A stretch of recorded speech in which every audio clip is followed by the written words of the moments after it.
by second row forward Michael McKeenan. Lakes United 6, Macquarie United yet to score.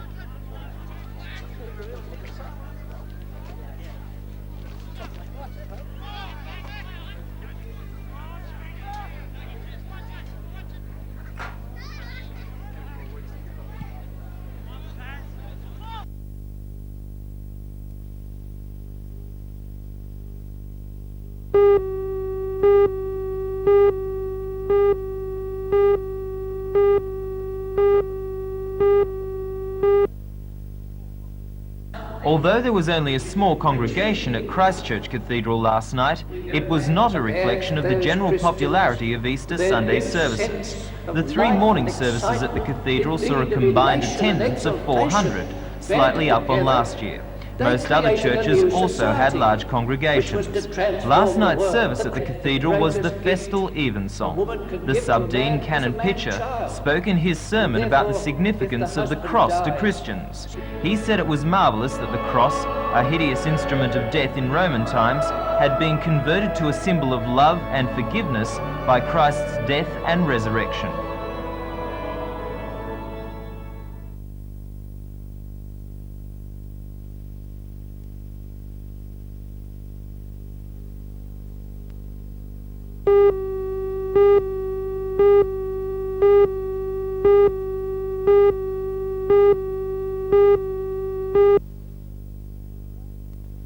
Who will be the Australian champ for 1984? The green flag says you're on your way, and Cameron goes to the lead.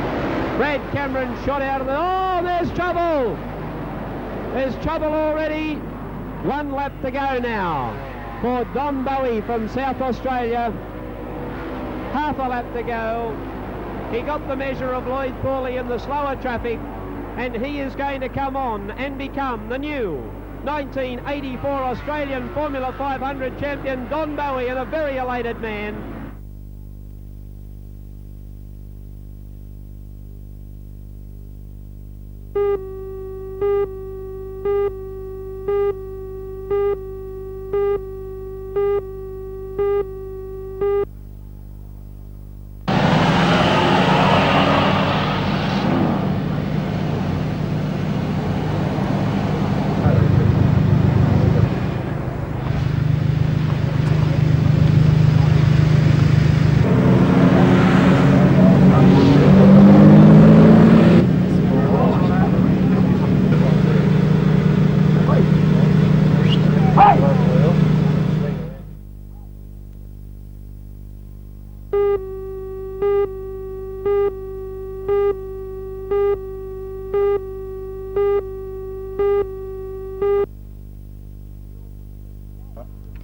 Peter Norvill spent today giving his Cessna XB Hawk a final check, and with the help of his son Andy, he fueled the aircraft ready for the trip to Coolangatta.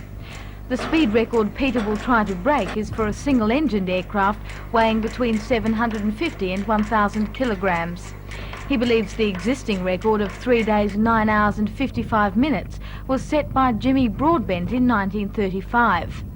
Peter's trip will take him anti-clockwise around the Australian coast via the capital cities and other major coastal towns. Peter already has one world record under his belt for flying solo across Australia, but he says setting a new round Australia record will be much more difficult. We will need a lot of luck to do it. We could still end up at a record even if we don't beat his time, but I would like very much to be able to, and we have set ourselves a time of 3 days. Do you feel lucky? Not really. I always look on the bleak side of things, and that way I'm never disappointed.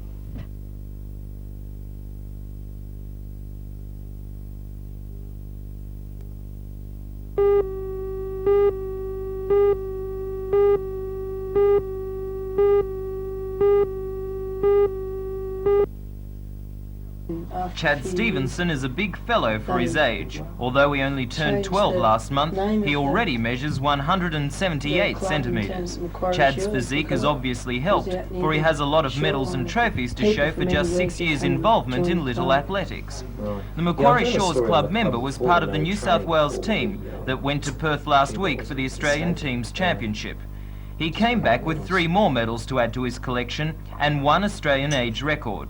Chad took the gold in the 100 and 200 metre sprints and also won the shot put with a record last attempt of 14 metres neat. The previous record was 13.94. His performance was even more remarkable considering he was never intended to compete in the event at all. Despite coming second in the shot put at the state titles, it was decided he should concentrate on running and hurdling at the nationals. Only after a teammate was forced out with injury did Chad compete and take his record. You set the record in the shot put on your very last throw. What were you thinking of when you were throwing the ball? The boy who was my main rival. I was leading all the way, and then he beat me on his last throw, so I knew I had to beat him to win. You're obviously fairly versatile. You won the 100 and the 200 metre sprint gold medals. What events will you be concentrating on in future? Probably the 100 metres.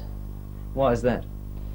Oh, well, I've got the long legs and I've got the extra bit at the end to get me there. What's your future in athletics? What are your aims? Probably to go to the Commonwealth and Olympic Games. And represent Newcastle? No, Australia.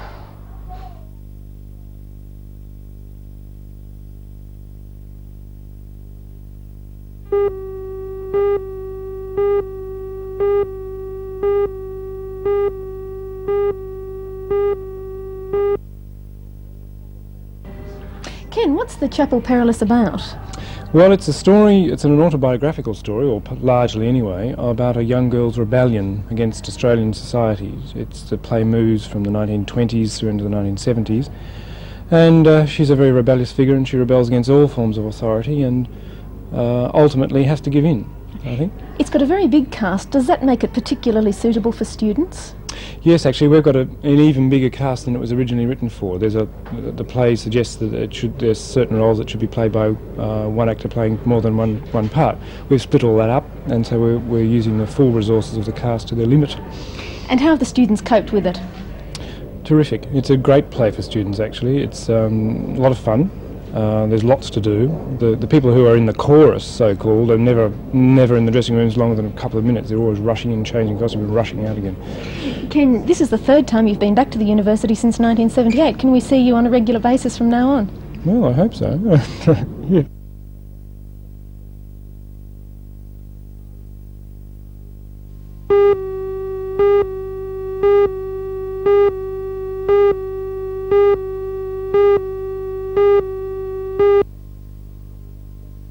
Good morning everyone and welcome once again. Today I'd like to tell you about a personal investment story involving Bruce Bond and of course involving slow payers, and you know how I loathe slow payers. It started off a little before the end of March when we asked for an old investment to be repaid. Now, to be sure, the investment sum was only $500, but on the 27th of March we sent by certified mail our certificate to the organisation concerned requesting repayment of the $500. We didn't want to reinvest. When our repayment cheque hadn't arrived on the 2nd of April, we started to complain, and quite openly the person we spoke to said, well, I'm sorry, the certificate is still on the desk and so is the cheque. We'll post the cheque off to you today. Some 4 days later, when the cheque still hadn't arrived, I jumped up and down in no uncertain terms and I rang Interstate, the organisation concerned, and said, where is our cheque? Believe it or not, the cheque was still on the desk. Now the point I make is this: that is a very, very bad practice. It's happening far too frequently from companies that should know better. I have written to the company demanding interest for the time allowed in the overdue sense. I've also requested, I can't say I've demanded, a compensation for the interstate phone calls, and I'll let you know how we get on with regard to that request a little later on. But the point I make is this: don't stand for overdue payments in this fashion, this sense. If money is to be repaid on a certain date, it is to be repaid on the 31st of March. And by the same token, don't forget to do the right thing by your bank as well. If, for example, you want to go over your overdraft limit, you ring your bank manager, and for the sake of 20 cents, it could save you a lot of hassles and a lot of embarrassment. So it's a two-way thing. Don't forget what I've said, and I'll see you again next Monday morning.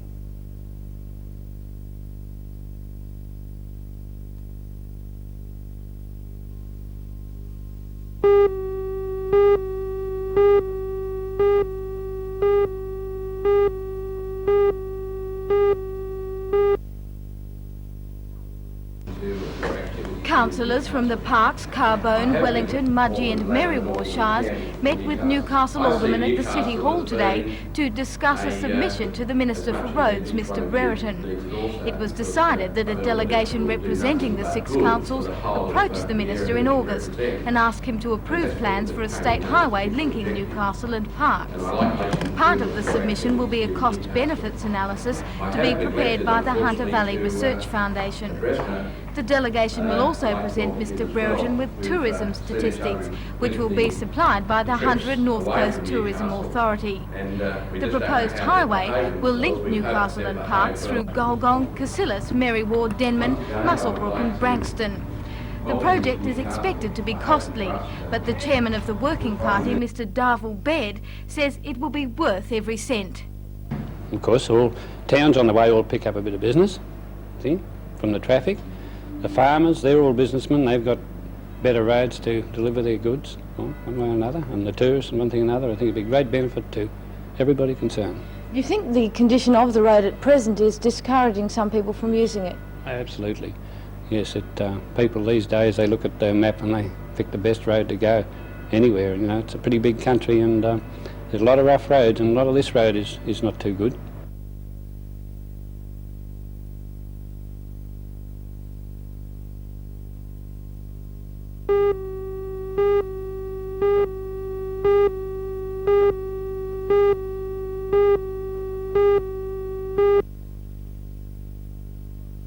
She was unsuccessful. The in vitro fertilisation technique was pioneered by Dr. Carl Wood at Monash University Hospital. It helps childless couples become parents through the fertilisation of a woman's egg with her partner's sperm outside her body in a test tube. The eggs are surgically removed from the woman. Because of some bodily They're then malfunction. fertilised with the sperm in laboratory conditions. The egg starts to divide and then develops into an embryo. And is then The embryo is then placed back into the womb to develop as a normal pregnancy. In Australia, there are 8 such programs using the technique. So far, Newcastle's team will be the 9th, but the only one established in a totally private hospital. The executive director of Lingard Hospital, Mr. Darryl Matham, says it's a significant event in the Hunter region's medical history. It also brings with it a great degree of significance for the patients who currently have to go to Sydney and in some cases Melbourne to participate in this program. They will benefit greatly. What kind of a demand is there in Newcastle for an in vitro fertilisation program? We know right now of 140 couples who are registered on the Sydney program, and of those we know of in excess of 110 that have agreed to transfer over to the Newcastle program. There are probably many, many more couples beyond this. What kind of a financial commitment has Lingard had to make to get this off the ground? We've had to expend something like $170,000 in capital equipment, but in addition, the real commitment has been in recruiting the right type of staff to come to Newcastle. We've been very fortunate to obtain a scientist from Perth who was previously a Newcastle person, and he is one of the very few well-trained people in this country. What kind of cost to the patient will the in vitro fertilisation program bring about? We find that it will probably be in the order of $600 for a patient who is appropriately insured, and on our investigations, very few patients are not appropriately insured. Are there provisions for what are known as public patients, people who only have Medicare cover? After all, this is a private hospital. Yes, but we have been in negotiations with the regional office of the Department of Health for some time, and arrangements have been made for the first 6 months of the program for public patients to be admitted to Lingard, and during that period of time we'll be having more discussions with them so that we can get a permanent arrangement for the public patients. One of the reasons Lingard won approval was that it could guarantee beds for patients at short notice, something the larger public hospitals could not. Timing is crucial in the IVF program. The hospital has also given an undertaking to carry out further research into the technique. Dr. Leon Clark is a member of the initial medical team. We have 3 gynecologists who are going to be involved in the egg pickups and transferring the embryos. We've got 2 people who are expert in ultrasound, and then we of course have our embryo scientist who's coming from Perth, and he's had about 2 years experience in this, and is actually the cornerstone of the team. You're confident that there's enough depth of experience within Newcastle to adequately cover this program? Well, we think so. Those of us involved have been to Melbourne, we've been to Brisbane, and we've been to Sydney. We've talked to the people down there, and basically the procedures as far as we're concerned are relatively simple. They're the sorts of things that we're doing every day. Everybody's been very enthusiastic about it. The people that we've got involved are all both enthusiastic and competent in their own areas. I think it's going to go very well. Technology Whether could the be of program will enormous get medical involved in benefit. the controversial But in many frozen medical embryo and lay technique, minds, a or the non- donor Certainly embryo the program, evidence of where a success. woman donates her eggs to another couple, will depend on the recommendations of an ethics committee headed by well-known Newcastle gynecologist Dr. Peter McLaughlin. Either way, the program will be operational as soon as July this year, which means Newcastle could have its first locally made test tube baby in 1985. But will her birth lead to test tube?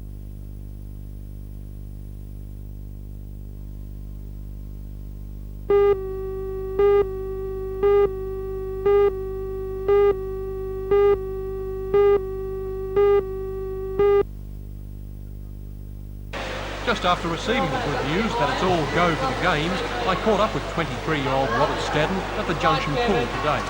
No, he wasn't training himself, he was coaching his squad of able-bodied youngsters. He coaches 6 afternoons a week. That's on top of his own personal schedule, a day-in, day-out program keeping himself in condition for the 100 metres freestyle. He's currently the world record holder over that distance for disabled swimmers, with a time of 2 minutes 37 seconds. Now Robert can really settle down to business, knowing he's got the chance to win gold. We received in the mail the official confirmation that we are going now to England, dates of departure and dates of return and where we actually are going. It must be exciting for you because up till then there had been some uncertainty, not only with the location but whether you would actually go. This is very true, John. Finances have sort of kept the team down on the minimum. America backed out due to lack of money. England said they didn't know where they could hold it due to lack of money. So it's always the case, it's money. Did it ever stop you training? You're the current world record holder. Did you ever stop training as much as you do? I've cut back because you just don't know what you're doing. You don't know whether you're going or you're not. But now that it is official, training's changed already overnight. Today was much more intense. Are you confident of winning gold over there? Never confident. I'm just hopeful I do my best, and if my best is good enough, we'll see on the day.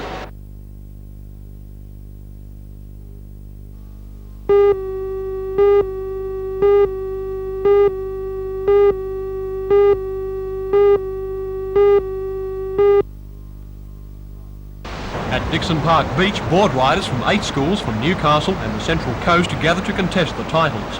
After the day had begun with a sizable 1 to 1.5 metre surf, by this afternoon's finals time it had become a bit sloppy. Nevertheless, examples of the boys' skills were clearly evident. In the final, St Francis Xavier's Luke Egan and Chris Dalton ran out winners over Newcastle High's Mark Tickle and Paul Flaherty. Both schools will now go on to contest the state championships at Gerringong in July.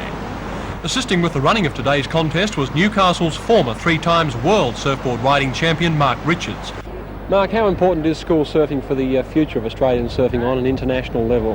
Well, I think it's tremendously important. In America, they've got an association over there called the NSSA, which is the National Scholastic Surfing Association, and they have a training program running through schools in America where they train young surfers and eventually filter them through into the amateur ranks, then into the professional ranks. And in Australia, we don't have anything like that, and with the introduction of school surfing, that's sort of given us something comparable to that. So I think for the future of amateur surfing and professional surfing in Australia, school surfing is the stepping stepping stone to those other aspects of it.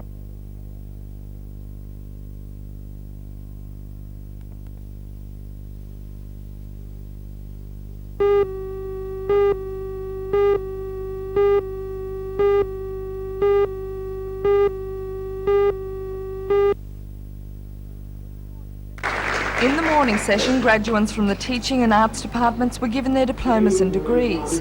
Some 350 students paraded across the stage to receive their well-deserved academic qualifications while friends and relatives looked on. The occasional address was given by the Director of Equal Opportunity in Public Employment, Ms Alison Ziller. Ms Ziller reminded the students that equal employment opportunity would benefit everyone because it allows the influx of new ideas. She advocates that those opposing the government's directives on equal employment opportunity within the public service are those who have the most to lose. Ms Ziller reminded the graduates, 75% of whom were women, that it's vital to have role models in the key positions. With an equal opportunity program underway, there will be more women in senior jobs, acting as role models for female students and junior female staff. And the same will be true for members of ethnic minority groups.